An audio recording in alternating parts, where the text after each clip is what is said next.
بسم اللہ الرحمن الرحیم۔ السلام علیکم ورحمۃ اللہ وبرکاتہ۔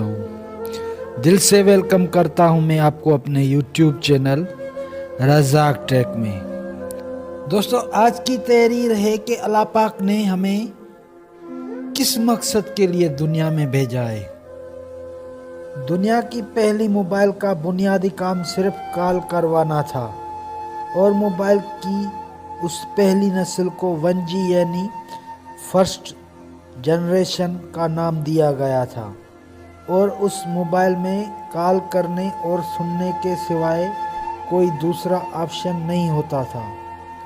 پھر جب موبائلز میں SMS یعنی سینٹ میسج کا آپشن ایڈ ہوا تو اسے 2G یعنی سیکنڈ جنریشن کا نام دیا گیا۔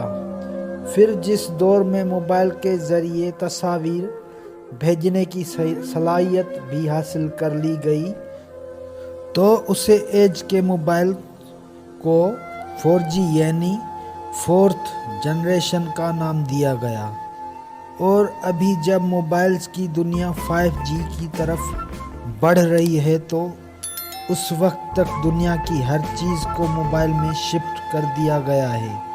آج دنیا کا شاید ہی کوئی ایسا کام ہوگا جو موبائل سے نہ لیا جا رہا ہو، مگر حیرت ہے کہ اتنی ترقی کرنے اور نئی مرحلہ سے گزرنے کے باوجود بھی یہ موبائل آج بھی اپنا بنیادی کام نہیں بھولا۔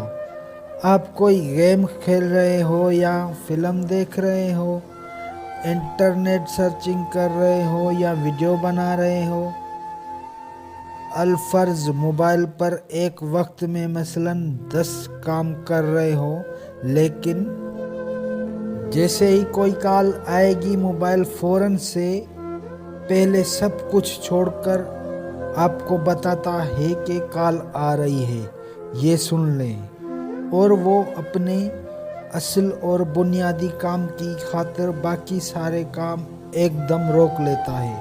تو دوستو، موبائل اپنے مقصد پر کام کر رہا ہے، پر افسوس ہم اپنا مقصد بھول چکے ہیں۔ ہمیں اللہ تعالیٰ نے کس لیے پیدا کیا ہے، کس مقصد کے لیے پیدا کیا ہے، ہم نافرمانیوں پہ نافرمانیاں کرتے جا رہے ہیں اللہ تعالیٰ کی، اور کتنی ہمیں نعمتوں اور رحمتوں سے ہمیں نواز دیا ہے اللہ تعالیٰ نے۔ ہم نے کسی ایک بھی رحمت یا نعمت کا شکر ادا نہیں کیا۔ تو دوستو، ایک انسان جسے اللہ پاک نے اپنی عبادت کے لیے پیدا فرمایا اور ساری کائنات کو اس کی خدمت کے لیے سجا دیا، وہ اللہ پاک کی کال آنے پر دن میں کتنی بار اپنے کام روک کر مسجد جانا پسند کرتا ہے۔ مسجد جانا تو دور، اب اللہ پاک کی کال یعنی اذان سن کر ہم اپنی گفتگو میں لگے ہوئے رہتے ہیں۔ تو دوستو، ہمیں اذان سننے کا بھی وقت نہیں ملتا، نماز تو دور کی بات ہے۔ سو پلیز دوستو، اللہ پاک نے جسے مقصد کے لیے ہمیں یہاں بھیجا ہے، ہم وہ مقصد پورا کریں۔ 5 وقت نماز ہے، روزہ ہے، زکوٰۃ ہے، حج ہے۔ تو دوستو، اللہ پاک ہم سب کو ہدایت عطا فرمائے، آمین۔ تو دوستو، کیسی لگی آج آپ کو میری یہ کہانی؟ امید کرتا ہوں آپ کو بہت پسند آئی ہوگی۔ کمنٹ میں اپنی رائے کا اظہار ضرور کرنا۔